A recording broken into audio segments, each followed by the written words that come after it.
처음 듣는 분들은 조금 이해가 안 되는 용어가 혹시 나올 수 있는데요. 두 번, 세 번 또 듣다 보면은 충분히 또 이해가 되집니다. 시작하도록 하겠습니다. 혈관하고 혈액하고 나누어서 설명을 드리도록 하죠. 혈관은 우리가 손등이나 다리 쪽에 보게 되면 푸르게 보이는 혈관, 정맥 혈관이 있고요. 동맥은 우리가 깊숙이 들어있기 때문에 보이지는 않습니다. 어디에서 어디까지를 동맥이라 하느냐 하면 심장도 네 방으로 나눠 가지고 좌심실에서 쫙 짜내버린 이 심장에서 혈액이 말초, 모세혈관까지, 말초 모세혈관이라 하게 되면 우리가 손끝 발끝뿐만이 아니고 이 손등 발등도 동맥혈관이 와서 모세혈관에서 피를 교환해 가지고 이 정맥으로 가는 쪽까지를 말초 모세혈관까지를 우리가 동맥이라 그럽니다. 그래서 말초 모세혈관까지 가는 혈액 속에는 동맥혈이기 때문에 혈액 내에 산소하고 영양물질을 다량 포함하고 있습니다. 그럼 우리가 정맥은 이 모세혈관, 손등, 발등, 우리가 얼굴이라든지 이런 데 전부 모세혈관, 동맥혈하고 정맥혈을 바꿔주는데 모세혈관에서 정맥은 이제 끌고 올라오는 쪽이죠. 그래서 말초 모세혈관에서 심장까지, 아까 심장에서 보내줬던 부분에서 심장까지 들어오는 혈관을 정맥이라 그럽니다. 그럼 위에는 산소와 영양물질, 정맥은 노폐물하고 탄산가스, 이산화탄소라도 하고요. 그냥 우리가 탄소라고도 합니다. 탄산가스를 다량 포함합니다. 중요한 것은 탄산가스도 가스지만 노폐물, 우리가 일생을 살아가면서 음식을 먹고 소화시켜서 에너지화 되는 과정 중에는 우리 몸속에 수없이 많은 노폐물이 쌓입니다. 그걸 정맥혈로 싣고 올라오죠. 그래서 심장까지 이제 오는 것을 정맥이라고 합니다. 그럼 우리가 이 혈액의 순환도 이것만 잘 알고 있으면 굉장히 이해하기 쉽습니다.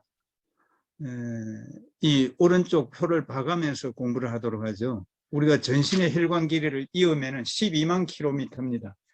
지구를 2바퀴 반 도는 길이랍니다. 그러니까 이 모세혈관, 우리 눈에 보이는 정맥혈관뿐만이 아니라 안쪽에 깊이 들어있는 동맥혈관, 그 다음에 수없이 엉켜져 있는 모세혈관, 이 길이를 합하면 12만 킬로미터라고 합니다. 그래서 아까 말씀드렸던 우측, 우심방, 이 4개의 방 중에 위에 2개는 방, 밑에는 실입니다. 그래서 위에 우심방은 전신을 돌고 온 정맥혈이 우심방으로 옵니다. 그럼 정맥혈이 입 들어와 가지고요. 그 아래에 바로 붙어 있는 우심실, 바로 요게 우리가 심장이거든요.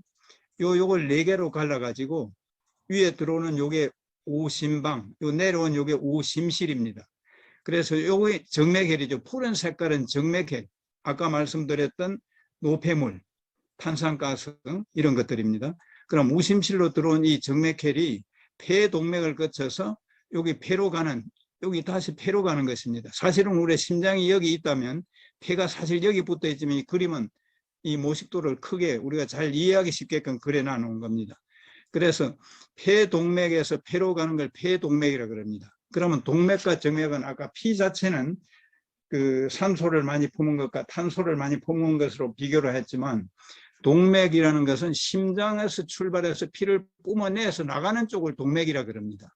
그러면 전신을 돌고, 여기 전신을 돌고 돌기 위해서 나가는 피를 동맥, 들어오는 피를 푸른색으로 보이는 이게 정맥혈입니다. 그래서 폐정맥, 폐동맥을 거쳐서 폐에서 탄산가스와 산소가 교환되어 가지고 폐정맥, 폐에서부터 심장으로 들어오는 정맥, 이걸 폐정맥이라 그러죠. 그럼 좌심방으로 들어왔죠.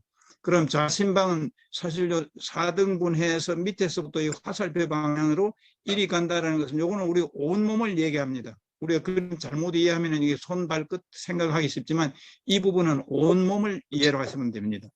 그렇게 해서 좌심방에서 동맥혈이 되어 가지고 좌심방에서 아래쪽 좌심실로 내려와서 동맥혈입니다. 자, 요게 우리가 요건 정맥이거든요. 요 붉은 것이 폐에서부터 심장으로 들어오는 이게 정맥. 그럼 정맥이라면 탄산가스가 많아야 되는데 붉은색이지 않습니까? 산소가 많다라는 것은 정맥혈관이지만 여기서 산소와 탄산가스를 교환해 가지고 산소를 싣고 오기 때문에 혈액은 동맥혈입니다. 자, 여기에서 이제 마지막 심장 심실에서 쫙 짜내게 되면 요로 돌아서 요래서 전신을 도는 것이죠. 전신을 전 조직 세포에 가는 겁니다. 그래서 이제 좌심실에서 동맥혈에 대해서 대동맥, 상대동맥은 머리로 올라가는, 사실은 머리가 요 윗부분에 여기 있겠죠. 상대동맥, 우리 이제 폐를 여기 그리나 그러는데 머리 부분, 이리 올라가는 것을 상대동맥, 요 내려오는 것을 하대동맥이라 그럽니다. 그래서 대동맥, 위로 가는 거 아래로 내려오는 거 대동맥을 거쳐서 전신으로 내려오죠. 하대동맥은 요 복부, 배 부분하고 하지, 다리까지로 이제 내려옵니다. 그럼 여기가 아까 말씀드렸던 손등일 수도 있고 머리 손가락 끝일 수도 있고 발가락 끝일 수도 있고 전신에 분포되어 있는 모세혈관, 동맥, 정맥, 혈을 교환하는 데입니다. 머리에서도 교환하고 손끝, 발끝에서도 교환하고, 이것을 우리가 물질 교환이라 그럽니다. 그럼 물질 교환이 되어가지고 산소하고 탄소하고 물질 교환을 했다는 얘기죠. 물질을 교환해서 다시 우심방으로 오는 것이죠. 그럼 여기서부터는 아까 설명한 대로 이런 식으로 해서 다시 전신을 돌고 우심방으로 들어오는 것이죠. 이게 우리가 전신의 혈관 길이 12만 킬로미터를 한 바퀴 도는 것입니다. 그럼 우리가 그 혈관, 심장 그 부분에서 우심방, 우심실, 폐로 갔다가 다시 좌심방, 좌심실, 전신으로 짜지는, 이것만 우리가 심장 기계적인 부분, 이걸 잘 이해로 하면 혈액순환은 거기서부터는 손끝, 발끝, 머리끝 전체를 돌고 다시 우심방으로 오는 것입니다. 이 부분만 잘 이해를 하고 있으면 순환에 대한 부분 이해하기 쉽습니다. 그럼 우리가 그 동맥 질환을 한번 보도록 하죠. 동맥 질환은 관상동맥. 관상동맥은 심장 근육에 산소와 영양 공급을 하기 위해서 심장을 위한 동맥입니다. 이걸 우리 관상동맥. 관은 이 모자를 뜻합니다. 그 싸고 있는 혈관 자체가, 심장을 싸고 있는 것 자체가 관, 꼭 모자를 쓴 것 같다라는 그런 표현입니다. 그래서 관상동맥. 그래서 관상동맥은 심장이나 뇌의 미세혈관의 막힘, 우리가 막히게 되게 두통이 옵니다. 심장이 막혀도 그렇고 뇌가 막혀도, 여기서 두통이라는 것은 이제 두통이고 머리 부분이고, 여기는 협심증. 협심증은 우리가 심근경색의 전 단계입니다. 협심증을 1년에 한 번쯤 앓던 사람이 횟수가 늘어납니다. 1년에 2, 3회로 늘어나고 3, 4회로 자주 일어납니다. 그럼 심근경색으로 많이 진행이 된 것이죠. 그래서 우리가 협심증의 통증은 약간 이 중앙, 가슴의 중앙에서 약간 왼쪽이거든요. 여기에 통증을 잘못 진단을 해서 위장병으로 진단하는 내과 의사들이 있습니다. 이 완전한 진단기기가 설치되지 안 돼 있는 이 내과 의사들 같은 경우는 소화불량, 어떤 소화기관의 이상으로는 위통으로 알고 주기적으로 일어난다, 정기적으로 일어난다, 주기적으로 일어난다 할 때 협심증을 의심을 해야 됩니다. 그래서 우리가 이게 자주 있다라는 것은 심근경색이 진행이 되어가고 있다 보시면 됩니다. 그래서 미세혈관이 막힘 증세하고 터짐으로 분류를 했거든요. 막히는 것은 경색입니다. 딱 막혀버린다, 경색. 터지는 경우가 있습니다. 심장이 터지는, 심장 혈관이 터지는 경우가 있습니다. 나중에 뒷장에서 설명하겠지만, 터지는 것은 그 동맥류라는 게 혈관 자체에 꼭 꽈리같이 탁 볼록 튀어나옵니다. 이걸 오랫동안, 이건 아주 시한 폭탄을 안고 있는 것이죠. 이게 어느 시점에 가서 터져버리게 되면 관상동맥 파열입니다. 경색이든 파열이든 심장마비로 통칭되어지는 응급 상황이죠. 그래서 터짐보다도 사실은 만성질환, 막힘이 많긴 하지만 지금은 터짐 증세도 서서히 많아지고 있다, 이렇게 보시면 되고요. 그럼 우리가 이건 관상동맥, 심장의 혈관을 얘기를 했고요. 뇌 쪽에 분포되어 있는 뇌동맥 혈관을 한번 보도록 하죠. 여기도 이제 미세혈관의 막힘, 터짐으로 보는 것이죠. 뇌는 심장보다 터짐도 많아요. 그래 어쨌든 막힘, 터짐을 보면 미세혈관 막힘은 허혈성 두통입니다. 허혈성은 일시적으로 피가 모세혈관을 통과하지 못하고 피양이 적다는 얘기죠. 어떤 원인에 의해서 혈관이 막혀서 두통을 느끼는 증세가 자주 일어나다. 이것도 결국은 정말 만성 편두통이다 해서 뇌경색하고 전혀 다른 두통을 평생 앓는 사람도 있지만 전에 어떤 두통을 계속 느끼게 되고 나이가 들어가면서 이걸 의심을 해야 되죠. 뇌경색까지 갈 수가 있다. 그래서 두통은 여러 가지 원인에서 일어나는 두통, 우리가 음식 잘못 먹고 일시적으로 얹혀도 소화장애가 와도 두통이 일어날 수가 있고, 두통을 가지고 여러 가지로 진단을 합니다. 어쨌든 우리가 뇌혈관 쪽으로 봤을 때 두통이 작고 오랫동안 진행이 되지만 뇌경색까지 간다. 그럼 터지면 뇌동맥류라는 게 아까 꽈리 같이 부풀어 올라있던 것이 어느 시점 스트레스를 엄청 심한 스트레스, 외부의 어떤 충격으로 인해서 파열이 일어나 버리죠. 이거에게 뇌졸중이 되지고 위와 같이 응급 상황이 벌어집니다. 어쨌든 심장 미세혈관이든 뇌 미세혈관이든 경색이 되기가 쉽고 파열이 되기가 쉽다 하는 부분.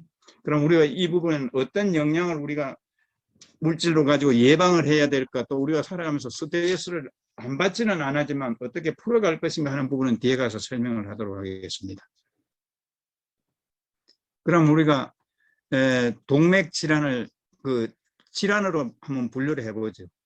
경동맥, 동맥 질환이죠. 아까 말씀드렸던 부분 뇌하고 심장 다음에 경동맥 경화.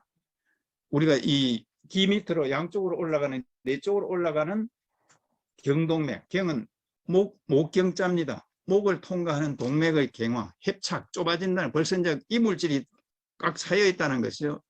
커져간다는 얘기죠. 그럼 우리가 상대동맥, 아까 얘기했죠. 심장에서 위로 올라가는 상대동맥을 통해서 머리로 올라가고 얼굴로 나와지는 동맥의 경화입니다. 그렇게 되면 경화가 오게 되면 협착이 와버렸거든요. 협착은 좁아졌다 이런 얘기죠. 머리 혈액 공급이 잘 안 되고 순환장애가 일어나면 머리나 눈, 얼굴, 산소 공급량이 줄어들어 버린다.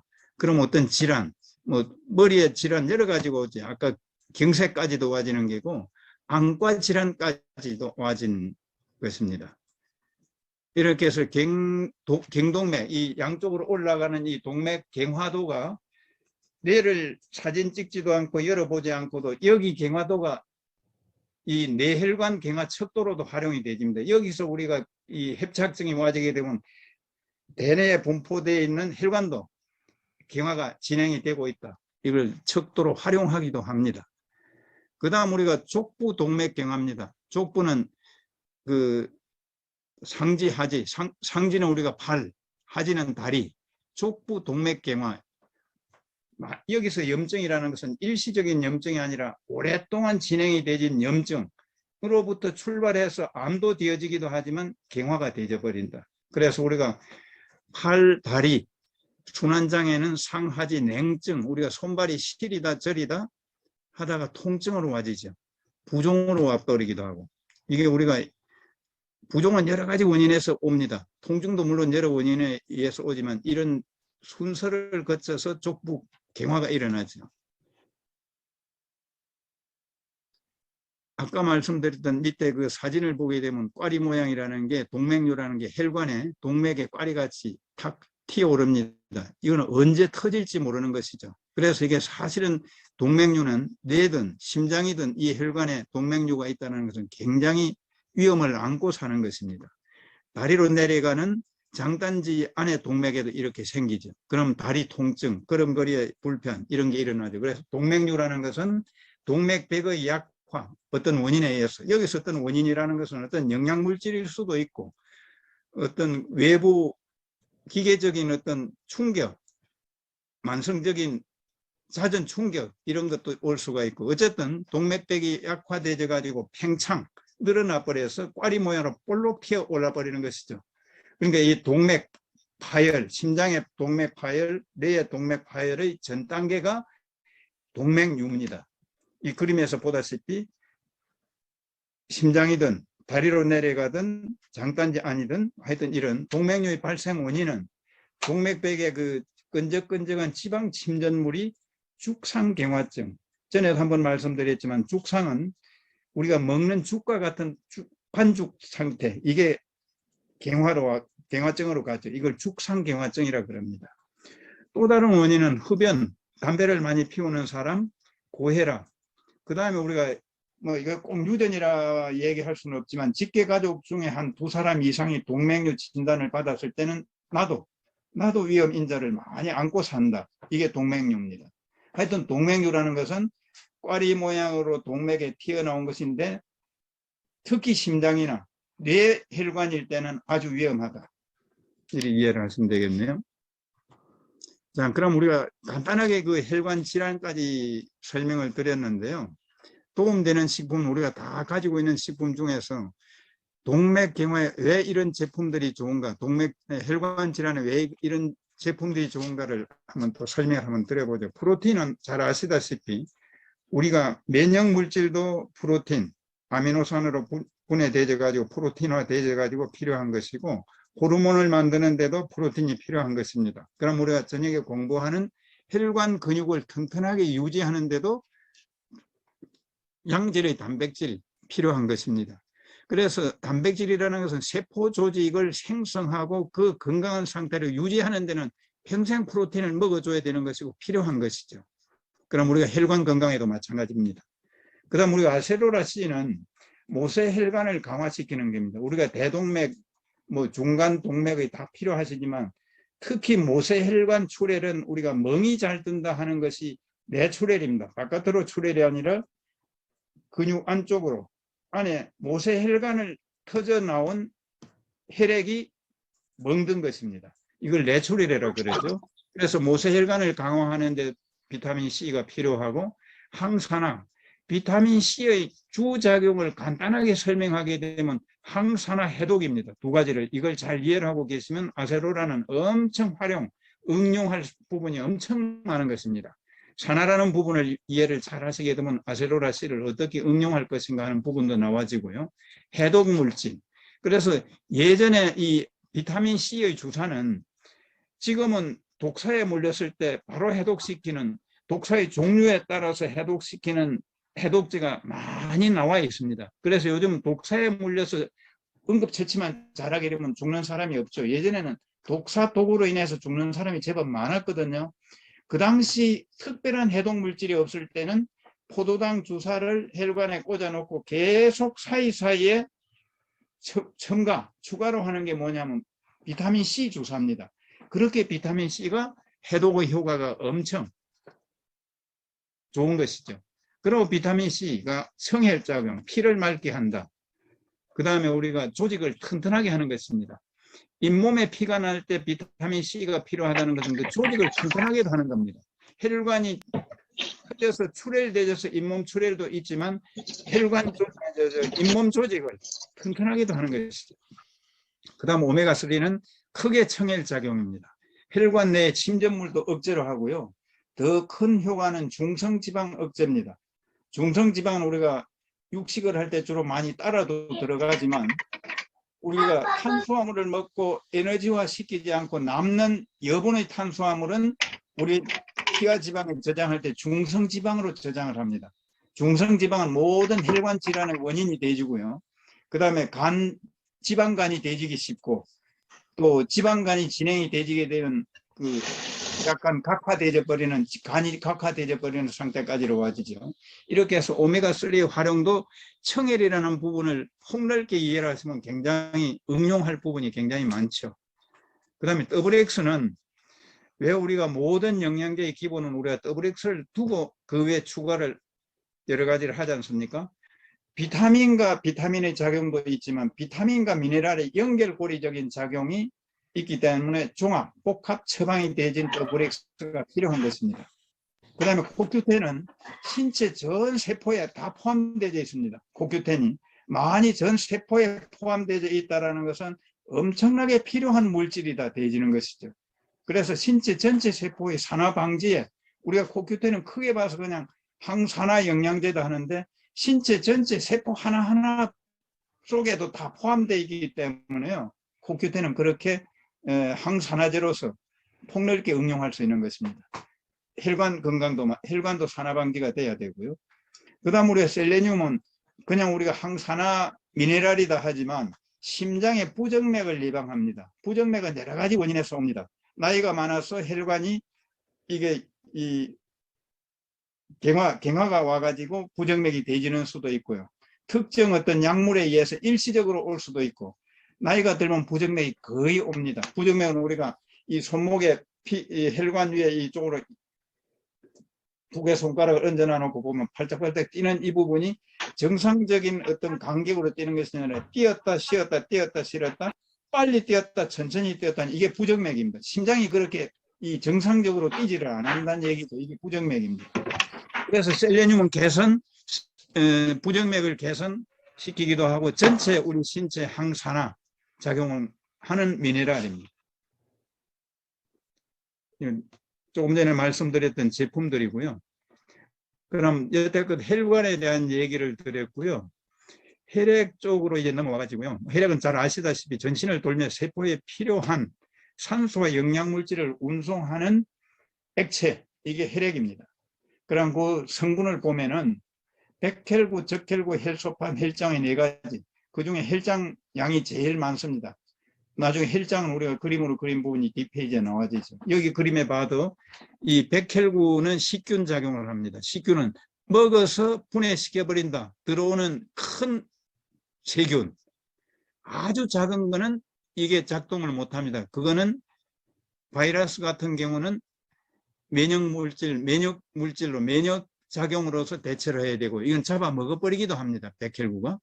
그 다음에 적혈구는 이 생긴 게 도너츠같이 생겼죠. 산소 운반입니다. 간단하게 적혈구는 산소 운반, 그 다음에 혈소판은 혈액 응고작용, 그 다음에 나머지 거의 누르스름한 물, 이게 혈장입니다. 이거는 요 속에 여러 가지 물질이 들어있습니다. 영양물질, 노폐물, 뭐 이런 게 다 들어있는 것이죠. 운반작용을 하는 것입니다. 체온도 조절을 하고요. 그래서 크게 혈액 속에는 이 4가지 성분, 그러면 혈액의 구성은 조금 전에 말씀드렸던 적혈구로 보게 되면 이 바로 오른쪽 빨간 그림 도너츠 모양으로 생겼죠. 도넛같이 생겼죠. 세포 핵이 없습니다. 왜 핵이 없을까 하는데 어떤 학자들은 산소 양을 많이 포함시켜서 세포로 이동시키기 위해서 세포 핵의 자리 없이 이렇게 만들어졌다라고 재미있게 표현하는 학자들도 있습니다. 어쨌든 적혈구는 세포라는 것은 세포 하나하나에 세포 핵이 있는데 이건 없다. 붉은 색소는 헤모글로빈이고요. 그 다음에 적혈구의 주 성분은 철분입니다. Fe 철분인데 철분이 산소하고 합해져 버리면 붉은색을 띱니다. 우리가 철을 바깥에 놓았을 때 공기 중에 오랫동안 놔놓으면 붉은색의 녹이 슬죠. 나중에는 거무튀튀한 색으로 변하긴 하지만 처음에 붉은 녹이 슬지 않습니까? 똑같은 원리입니다. 그래서 우리 혈액 속의 철분은 흡수하는 우리가 호흡을 통해서 들어가는 산소하고 합해져서 붉은색을 띠는 것이 헤모글로빈입니다. 그래서 철 성분은 산소와 결합이 잘 됩니다. 우리 이 공기 중에서는 산소가 잘 와붙기 때문에 녹이 바로 쓸어버리죠. 그래서 혈액 속에서도 마찬가지. 이 철 성분은 물에는 결합이 잘 안 되는데 혈관 속에 산소와 결합이 잘 된다. 그래서 적혈구의 역할은 아까 처음에 말씀드렸다시피 산소 운반이 주 업무입니다. 주작용이고요. 철 성분이 부족할 시 우리는 철분 부족 비닐 증세. 비닐은 여러 가지입니다. 비타민 B6 부족의 비닐도 있고요. 잘 아는 비타민 B12의 부족도 있고 비닐은 여러 가지인데 우리 동양인들은 특히 철분 부족의 비닐 증세가 많다라고 되어 있습니다. 그럼 여기서 비닐이란 아까 단백질의 중요성을 설명했지 않습니까? 단백질 전혀 없다라고 치면 역시 비닐 못지않게 이런 혈액 질환이 와질 수가 있죠. 그럼 적혈구를 했고요. 백혈구는 보게 되면 혈구 중에 크기가 가장 큽니다. 그 모양은 일정하지 않고 이건 핵이 있다 합니다. 아까 적혈구는 핵이 없고 그래서 백혈구의 주작용은 외부로부터의 이물질 처리입니다. 식균작용, 면역, 바이러스 같은 것은 면역작용에 의해서 큰 박테리아 같은 경우는 식균작용, 아예 백혈구가 둘러싸서 소화시켜버리는 것이죠. 그래서 식균작용. 그 다음에 백혈구의 종류가 많은 것은 고중구, 호상구 뭐 이런 게 여러 가지가 있습니다. 그 다음에 림프구가 있고요. 그래서 백혈구의 종류가 많은 것은 외부로부터의 침입자 여러 가지 종류가 많기 때문에 각기 하는 일들이 다르기 때문에 백혈구의 종류가 많은 것입니다. 그다음에 우리가 적혈구, 백혈구, 다음에 헬소판. 이게 전혀 없다 손 치면 지혈이 안 되지는 것입니다. 그래서 헬소판은 혈구 중 크기가 가장 작습니다. 여기 지금 그림 쪽에 보게 되면 아주 제일 작은 이게 이제 헬소판이고요. 모양은 일정하지 않았다. 상처 부위의 지혈작용입니다. 우리가 눈으로 볼 수 있는 바깥으로 출혈되었을 때 혈액이 응고되어지는 겁니다. 이 피가 액체 상태로 왔다가 그대로 두게 되면 이 응고가 되지는 이유가, 지혈이 되지는 이유가 눈에는 안 보이지만 섬유소가 나옵니다. 그물로 만들어요. 그물 사이에 또 다른 어떤 성분, 비타민 K도 필요한 것이고요. 이게 이제 그물 처진 부분에 접착을 시켜서 피딱지가 되는 것이죠. 그래서 이게 혈소판이 혈관 내에서 응고, 우리가 상처가 났을 때 응고는 돼야 되지만 혈관 내에서 응고 물질이 많아지게 되면 피떡, 혈전이 많아져 버리죠. 이거 어느 부위를 막아버리는 혈행장애가 와지고요. 뇌에 막았을 때 뇌경색, 심장 혈관에 막았을 때 심근경색. 이게 우리가 혈소판입니다. 혈소판이 적당한 양, 또 혈관 내에서 응고가 되지지 않아야 되는 부분인데 혈관 내에서도 응고돼야 될 부분이 있어요. 우리의 인간은 아까 12만 킬로미터의 혈관이 하루 중에 수없이 많은 그 혈관의 안쪽으로 보면은 혈압에 의해서, 압력에 의해서 수없이 많은 염증이 생깁니다. 출혈이 일어날 수도 있죠. 그런 염증이 생기고 출혈이 되어버리면 거기서는 혈전과 같이 혈전은 일어나지는 않아야 되겠지만 막아는 줘야 되겠죠. 출혈을 막아줘야 되겠죠. 이렇게 해서 염증 억제도 하고 그 염증에서 일어나는 출혈, 눈으로 보이지 않는 출혈도 여기서 혈관 내에서도 작동을 하는 것입니다. 그래서 신체 외부에서의 혈액 응고는 우리가 피가 나왔다 칩시다. 공기하고 합해졌을 때 나왔던 혈소판이 파괴가 되어 버리면 내용물질, 거기서 내용물질하고 물같이 제일 많은, 피 속에 제일 많은 그 혈장하고 결합을 해버리면 아까 말씀드렸던 그물망이 만들어집니다. 그물망에 또 다른 어떤 성분들이 와서 피딱지를, 아주 구멍을, 이 출혈되지는 부분을 막게 되죠. 이게 피딱지입니다. 그래서 혈액 구성은 조금 전에 말씀드렸죠. 제일 위에 뜨는 요게 혈장입니다. 제일 많은 양, 전체 피의 양의 55%, 적혈구가 45%. 요게 혈소판입니다. 제일 작은 이 부분이. 피를 우리가 가만히 비커 속에 넣고 처음엔 전체가 붓지만 비커 속에 넣고 오랫동안 그대로 두면 이런 층이 분리가 되어집니다. 밑에 가라앉는 것이 적혈구입니다. 이게 우리가 이 병원 같은 데서는 오랫동안 두는 것이 아니라 짧은 시간에 이걸 빨리 분리를 해야 될 때가 있죠. 돌립니다. 아주 빠른 원심 분리기. 굉장히 빠른 속도로 돌립니다. 이 관 자체를. 그러면 이런 식으로 바로 분리가 되어 버리죠. 혈장과 혈구의 비율이 55대 45. 혈장, 혈구가 들었기 때문에 혈액이 늘 걸쭉한 겁니다. 너무 걸쭉해버리게 되면 순환장애가 일어나고 피떡이 생기죠. 그래서 혈장은 물이 주 성분이면서 영양물질, 아까 말씀드렸던 탄산가스, 이산화탄소 등 노폐물 등을 운반하는 것이 혈장입니다.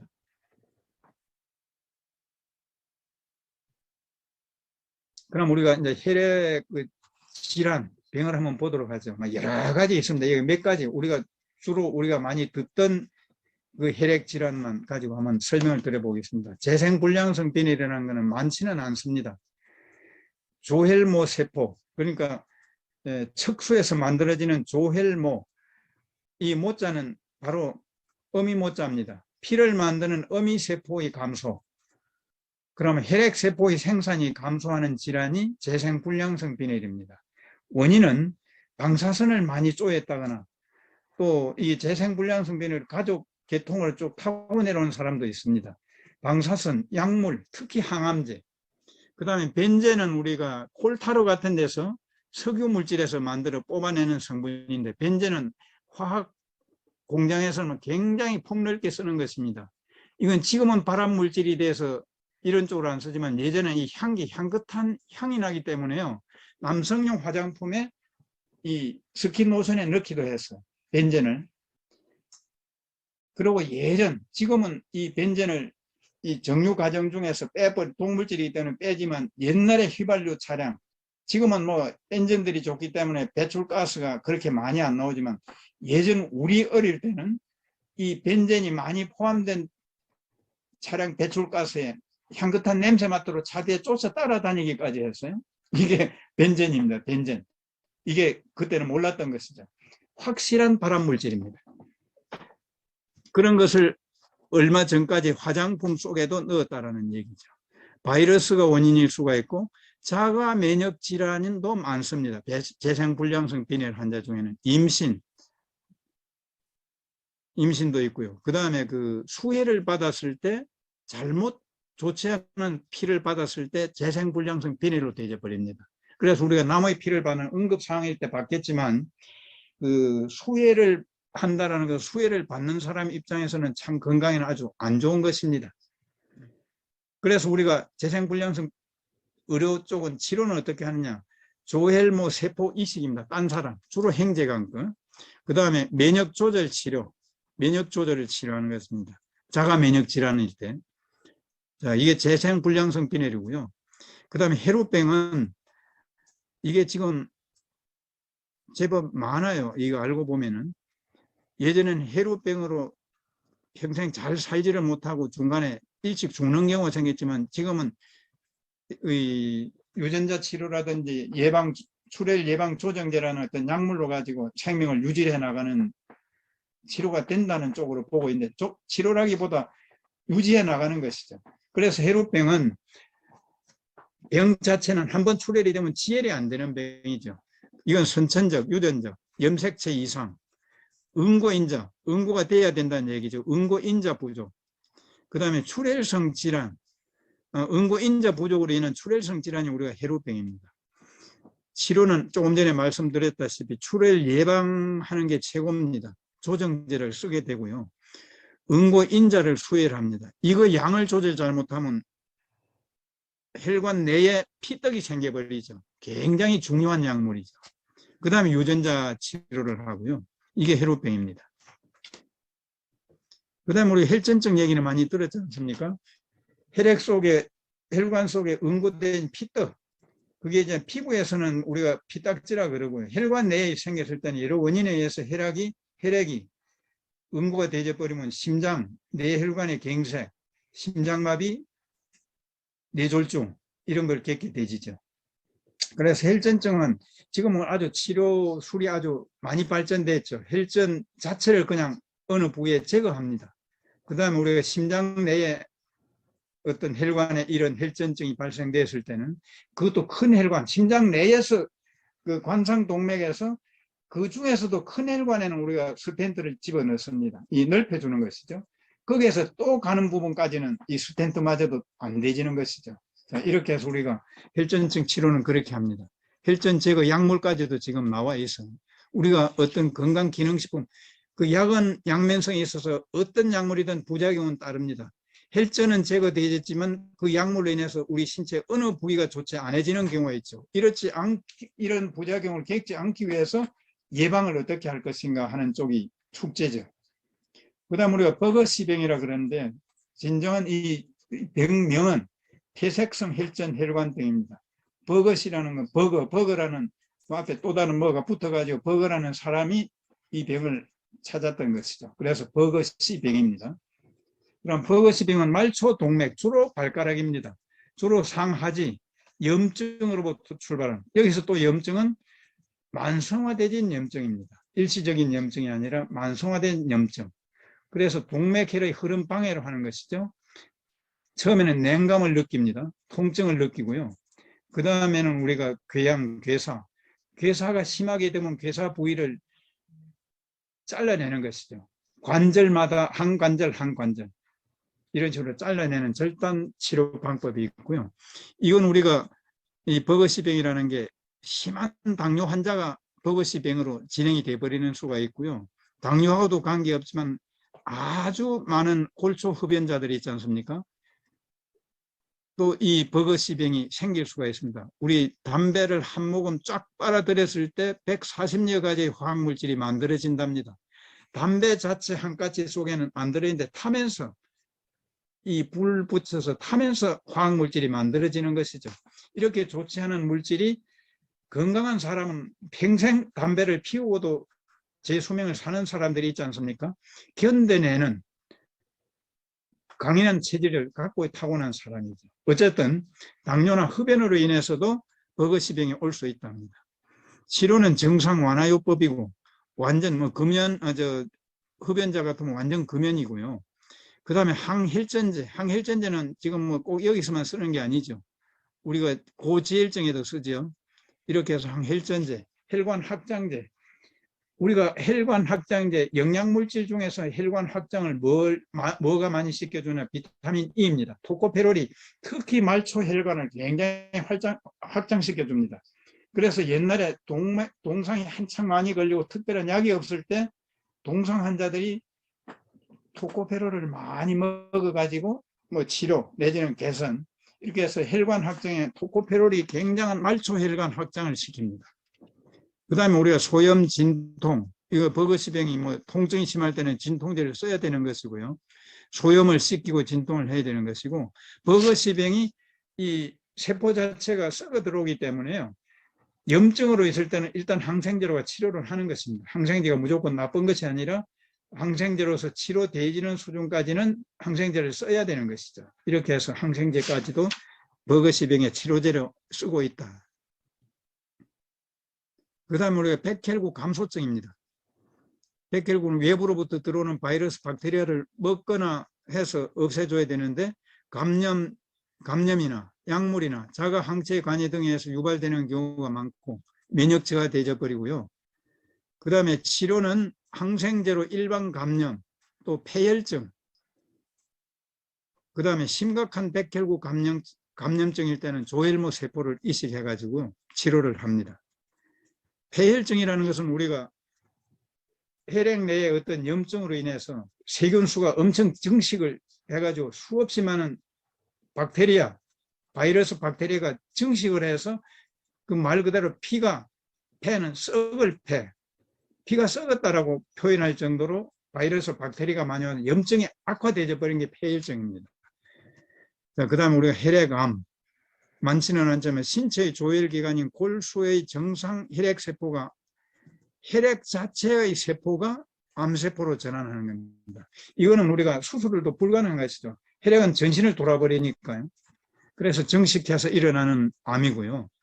혈액이나 림프 계통에 생기는 악성 종양을 혈액암이라고 합니다.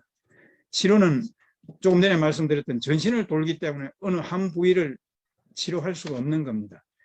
그래서 항암제를 가지고 전신에 약물이 미치게끔 하고 어떤 특정 부위에는 방사선 치료, 그래서 적혈구, 백혈구, 혈소판의 생성을 방해를 한다. 혈액암 자체가. 그래서 정상 혈액세포 수치를 떨어뜨려 버린다. 그럼 사람이 약화되어지는 거죠. 그래서 혈액암뿐만이 아니라 암의 마지막은 이런 세포 자체의 정상적인 세포 생성을 방해하기 때문에 살이 빠져버리는 것이죠. 그래서 정상 혈액세포 수치가 떨어지면 면역력도 약해져 버리는 것이죠. 자, 시간이 많이 지났네요. 빨리 진행을 하겠습니다. 그럼 이 아까 혈관 질환이나 혈액 질환이나 우리 응용할 수 있는 건강기능식품은 거의 비슷합니다. 그럼 아까 말씀드렸던 제품을 빼고는 진코엠은 혈전을 감소시킵니다. 혈관 내에 생성되어진 혈전 자체를 감소시키는 효과가 있고요. B 플러스는 체내 효소를 활성화시킵니다. 체내 찌꺼기 물질 독소를 생성하는 것을 억제시키는 것이죠. 여기서 이제 칼맥이요. 혈액 질환에 혈액을 응고시키는데 칼슘이 작용을 하는 것입니다. 그 다음에 칼슘하고 마그네슘은 심장 박동을 정상화시켜줘. 그래서 우리가 칼맥 제품은 심장 박동, 혈관 질환에 오히려 적당하죠. 혈관. 그래서 어쨌든 그 칼맥은 혈액 응고에도 쓰고 심장 박동에도 쓰는 좋은 성분입니다. 위에 몇 가지 성분들은 아까 중복이 되지고요. 그 밸런스 위드인은 장내 독소를 분해시키고 억제시킵니다.